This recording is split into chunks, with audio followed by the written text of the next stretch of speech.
Good morning everyone. आज अपन class 10 का science chapter number 15 start कर रहे हैं, जिसका नाम है आवर एनवायरनमेंट। देखिए स्टूडेंट्स, अपन बचपन से एनवायरनमेंट के बारे में पढ़ते आ रहे हैं, बहुत अच्छे से समझ हैं, और मेरे हिसाब से हर बच्चे को एनवायरनमेंट की डेफिनेशन आती है। फिर भी अपन रिकॉल करेंगे, वापस याद करेंगे और इसको साथ लेते हुए चलते हुए, जो कि 10th क्लास का साइंस का बहुत इंपॉर्टेंट चैप्टर है। बहुत ही इस चैप्टर से आप मार्क्स पूरे के पूरे आसानी से ला सकते हो। शायद ही मैं कहूँ इससे सिंपल चैप्टर अपने को नहीं मिलेगा। तो आपको सबसे पहले मैं याद कराऊं एनवायरनमेंट। अपन बचपन से याद करते आ रहे हैं, हमारे चारों ओर के आवरण को ही पर्यावरण कहते हैं। तो everything that surrounds us are known as environment. क्या होता है environment? Means everything that surround us are known as environment. अपने चारों ओर जो भी दिख रहा है, अभी आप जैसे क्लास में बैठे हो, घर में बैठे हो, आपको चारों ओर क्या दिख रहा है? यहां तक कि कुछ चीजें दिखाई भी नहीं दे रही हैं, वो भी हमारे एनवायरनमेंट के अंदर इंक्लूड होती हैं। एक सिंपल सा एग्जांपल आपको मैं देता हूं। आपके पास चारों तरफ एयर है, आपके ये जो भवन बना हुआ है, पेड़ पौधे देखते हैं, बहुत सारे एनिमल्स आप देखते हैं, ये सभी एनवायरनमेंट के अंदर इंक्लूड होते हैं।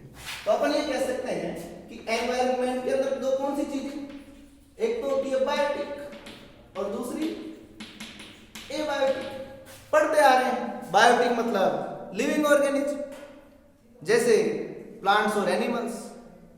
यहां तक कि आप और डीपली जाओगे तो आपने पढ़ा है फंजाई, माइक्रोस पढ़े हैं, बैक्टीरिया पढ़ा है, प्रोटिस्टा पढ़ा है, they are also including biotic components.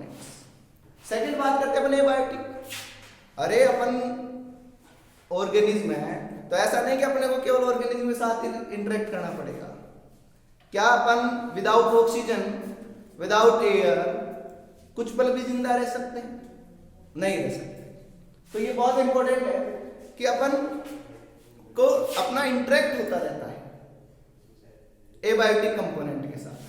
तब बोले सर ये क्या? अब मैं कहना चाह रहा हूं, अब तक आपने पढ़ा बायोटिक एबायोटिक, लेकिन एक नया टर्म आ गया यहां पर, इकोसिस्टम। बात इसकी करेंगे इकोसिस्टम की। एनवायरनमेंट केवल अपनी नॉलेज के लिए है, शायद ही पूछे ये एग्जाम में, लेकिन एग्जाम में डेफिनेटली यहां पर प्रायोरिटी बढ़ेगी इकोसिस्टम। अब इकोसिस्टम नाम आते अपने को कुछ दिमाग में नहीं आ रहा, एनवायरनमेंट नाम तो आते सब कुछ आ रहा था, लेकिन इकोसिस्टम आते अपने दिमाग में कुछ काम। Ecosystem, eco and system word से मिलकर बना हुआ है। अब क्या होता है? कुछ भी ज्यादा नहीं है, interaction between biotic and abiotic component. इन दोनों के बीच जो इंटरेक्टिंग होती है उसी को अपन इकोसिस्टम कहते हैं। ध्यान से देखिए, इकोसिस्टम क्या होगा? Interacting between biotic and abiotic component form ecosystem. जैसे अपने को जीने के लिए सोइल की भी आवश्यकता होती है, क्योंकि सोइल के बिना प्लांट्स ग्रो नहीं करेंगे, प्लांट्स के बिना अपना जीवन संभव नहीं। अपन डायरेक्टली या इनडायरेक्टली रूप से इन नॉन बायोटिक या बायोटिक फैक्टर पर डिपेंड रहते हैं। तो अब इकोसिस्टम, ये थोड़ा डिटेल से पढ़ेंगे अपन बायोटिक और एबायोटिक कंपोनेंट। उससे पहले टाइप ऑफ इकोसिस्टम। पहले तो इकोसिस्टम की डेफिनेशन क्या होगी? Interacting between biotic and abiotic components. Biotic component मैंने आपको बताए प्लांट्स एंड एनिमल्स, साथ में fungi, protista and bacteria. Abiotic मैंने क्या बताया? लाइट हो गई, एयर हो गई, सॉइल हो गई, वाटर हो गया, ये सब एबायोटिक कंपोनेंट है। अब type of ecosystem, first of all natural natural मतलब गॉड मेड भी बोल सकते हो आप, गॉड मेड बोल सकते हो, भगवान के द्वारा बनाई गई चीजें जो भी नेचर में विद्यमान है पहले से आपको दिखती है। या फिर मैं कहूं जो प्रकृति में जो भी चीजें, सोइल है अपन ने नहीं बनाई, एयर है अपन ने नहीं बनाई, या फिर बहुत सारे कम वाटर है अपन ने नहीं बनाया, दे आर नेचुरल। अब सिस्टम की बात करें मतलब कोई जीव वहां पर जिंदा रह रहा है, उसी में काम कर रहा है। अब सिंपल सा एग्जांपल है, नेचुरल इकोसिस्टम क्या होता है? ओशन ले लीजिए आप, समुद्र ले लीजिए, वहां कोई ऑर्गेनिज्म है, मैं कहता हूं फिशेज है या फिर क्रोकोडाइल वगैरह है, ये क्या है? फ्रॉग है, ये सब पानी में रहने वाले जीव, और इनके चारों ओर का जो एनवायरमेंट, पानी के अंदर ये जीवन अपना बिता रहे हैं, तो वहां पर उनकी आवश्यकताएं पूरी हो रही। तो ओशियन क्या है? नेचुरल। उसके बाद फॉरेस्ट है, जंगल में बहुत सारे जीव जंतु होते हैं, वो जंगल में अपना जीवन यापन करते हैं, पूरी लाइफ उसके अंदर उनकी कंप्लीट हो जाती है, कंप्लीट साइकिल वहां पर करते हैं। मतलब वहां पर जितने भी उनके साथ बायोटिक और एबायोटिक फैक्टर्स होते हैं, उनके साथ वो कोरिलेटेड होते हैं, इंटरेक्शन करते हैं। उसके अलावा ओशियन हो गया, फॉरेस्ट हो गया, पॉन्ड्स हो गए, नेचुरल। जो भी आप पहले से बनी हुई, नेचर में बनी हुई, इंसान ने नहीं बनाया, उन सबको अपन इंक्लूड करेंगे नेचुरल इकोसिस्टम में। और स्टूडेंट क्वेश्चन यही से बन रहा है, एग्जाम्पल पूछेगा वो पेपर में आपसे कि नेचुरल इकोसिस्टम के कुछ एग्जाम्पल बताइए, एक दो पूछेगा, 1 वर्ड 2 वर्ड में क्वेश्चन आएगा, आंसर बिल्कुल सटीक। जो ईश्वर ने बनाया हुआ, जो पृथ्वी पर पहले से है, तालाब अपन ने नहीं बनाए, पहले से बने हुए, ओशियन सागर अपन ने नहीं बनाए, पहले से बने हुए हैं, फॉरेस्ट है बहुत सारे पहले से बने हुए हैं, अपन ने कुछ नहीं किया उन। अब दूसरी की बात करते हैं, आर्टिफिशियल। आर्टिफिशियल का आपको पता है, मैन-मेड, अपन ने बनाया, इंसान ने बनाया ऐसा इकोसिस्टम। फॉर एग्जांपल आपको अपना एक गार्डन, क्रॉप फील्ड हो गया, खेती करते हैं ना, उसके अलावा एक्वेरियम हो गया, लाते हैं ग्लास बॉक्स, मछली को डाल दिया, उसके अंदर दाना डालते हैं, एयर के लिए स्पेस छोड़ते हैं, उसका जीवन यापन उसमें हो सकता है। बट वो किस टाइप का हो गया? Artificial ecosystem. तो आर्टिफिशियल इकोसिस्टम के एग्जांपल पूछे आपसे, गार्डन हो गया, क्रॉप फील्ड हो गया, एक्वेरियम हो गया। मैंने आपके दोनों के 3 एग्जांपल बताए। निश्चित रूप से 100% ये शॉर्टेस्ट चैप्टर में से एक क्वेश्चन आता है। सबसे पहले इकोसिस्टम की डेफिनेशन क्या रही? बायोटिक और एबायोटिक फैक्टर्स के बीच में जो इंटरेक्टिंग होती है वो इकोसिस्टम बनाती है। सेकंड, टाइप ऑफ इकोसिस्टम, आपको पता है नेचुरल इकोसिस्टम और आर्टिफिशियल। नेचुरल मतलब गॉड मेड, आर्टिफिशियल मतलब मैन मेड। इनके 3 एग्जांपल बताए मैंने आपको, ocean, forest, ponds, garden, crop field और एक्वेरियम। आपको याद रखने हैं, एग्जाम में पूछेगा 2 एग्जांपल, आप 2 एग्जांपल दीजिए आर्टिफिशियल इकोसिस्टम के, तो आपको लिखना है तो गार्डन, क्रॉप फील्ड और एक्वेरियम में से लिख दीजिए। उसके अलावा अगर नेचुरल पूछे तो ओशियन, फॉरेस्ट, पॉन्ड्स, ये आपके नेचुरल इकोसिस्टम के अंदर है। अब जो बेटा अपन ने शुरू में देखा biotic and abiotic component, simple सा समझाया था, लेकिन अब थोड़ा डीपली जाते हैं।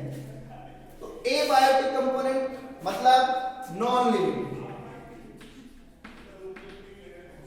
जो जिंदा नहीं है।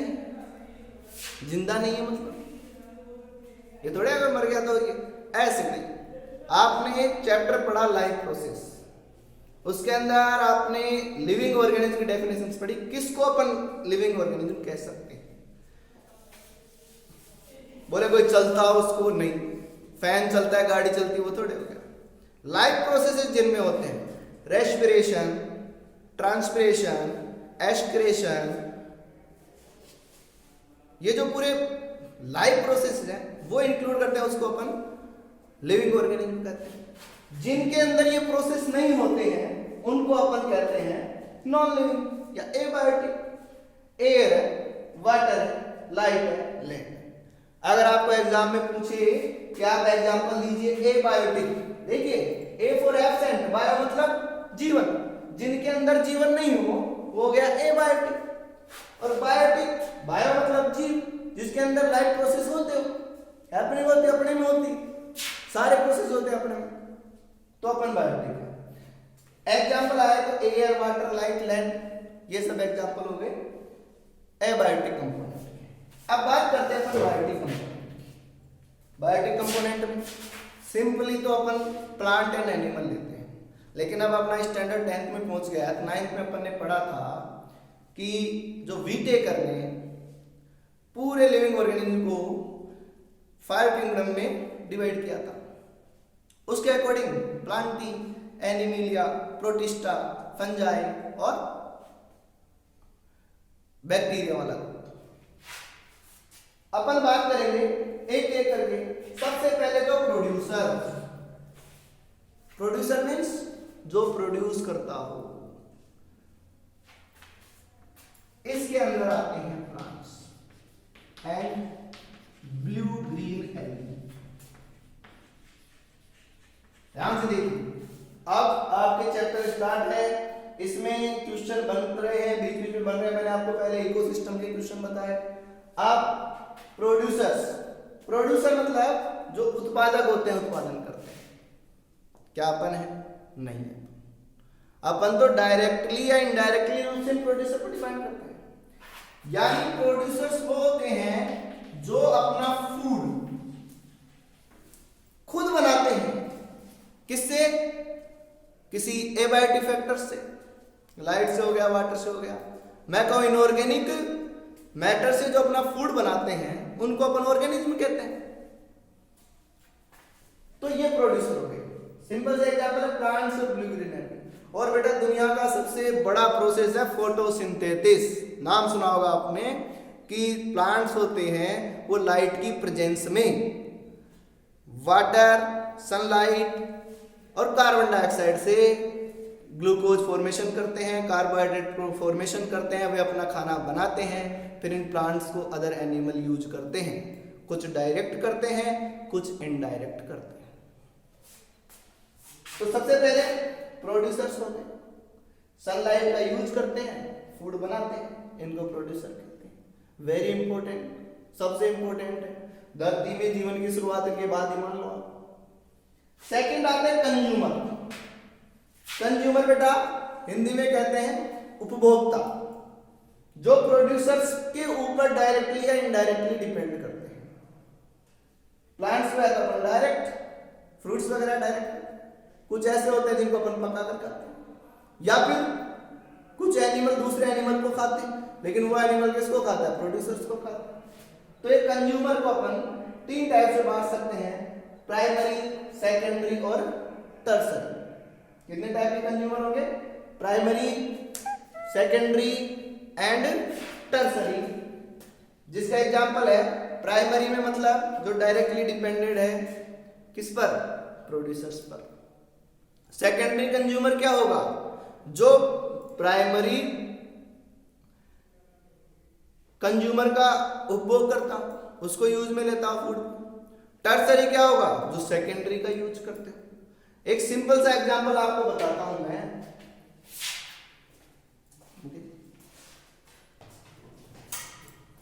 सिंपल सा एग्जांपल बताता हूं आपको